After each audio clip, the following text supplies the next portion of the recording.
Drastic getup లో difference ఉన్నప్పుడు schedules చాలా ప్లాన్డ్ గా చేసుకోవాలి కదా, అంటే సోను మోడల్ సావుగారు గట్టిగా మొక్కుకొని పూజ చేసారు. పూజ రోజు చేసిన డేట్ అది. ఫాస్టెస్ట్ పూజ రోజు చేసిన డేట్. మేము మేకప్ వేసింది కూడా ప్రొఫెషనల్ నిక్కీ అని, అంతకుముందు రెమోకి చేశాడు ఆయన. సో వాళ్ళని పిలిపించి స్పెషల్ కేర్ తీసుకున్నాం. సో హెయిర్ ఐస్ అన్ని కూడా వాళ్ళే చేశారు. అందుకని ఇప్పుడు అమ్మాయి గెటప్ వేయడం ఒక ఎత్తు అయితే, ఆ అమ్మాయి ఎలా ఉండాలి అని అనుకోవడం కూడా ఒక ఎత్తు.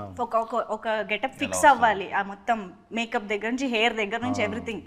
సో దానికి ఎన్ని వర్షన్స్ అనుకున్నారు, మీ మీద ఎన్ని వర్షన్స్ ట్రై చేశారు, అది కావాలి మాకు. హెయిర్ స్టైల్స్ చేంజ్ చేస్తుండే మేము రెగ్యులర్ గా. హెయిర్ స్టైల్స్ చేంజ్ చేస్తుండే, డ్రెస్సులు చేంజ్ అవుతుండే. ఏదో శారీయే కాకుండా దుపట్టా, శారీ, అవి స్కర్ట్ అన్ని వేసారు.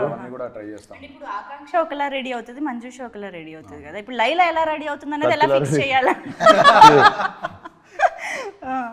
నా కాంప్లిమెంట్లు తీసుకోలేకపోతున్నా. ఎవడన్నా బాగున్నావు, అరే బ్రో మస్తున్నావు బ్రో, అసలు అదిరిపోయిందంటే థ్యాంక్ యూ బ్రో అనొచ్చు. ఈ లేడీ ఎగేటప్పుడు రాగానే అబ్బా బ్రో అదిరిపోయినా బ్రో, కత్తిలాగా ఉన్నావు బ్రో అంటే సరే అని చెప్పి వెళ్ళిపోవాల్సి వస్తుంది. అంటే నేను థ్యాంక్ యూ అనలేను కదా. ఈయనకి ఎంత ఈజీగా వస్తుంది ఆ బాడీ లాంగ్వేజ్ అసలు వెంటనే.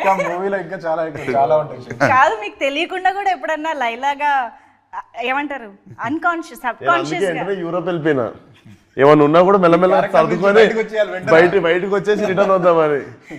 ఓకే, సో ఆ బ్రేక్ వల్ల కొంచెం మళ్ళీ విశ్వక్గా మారడానికి టైం దొరికింది.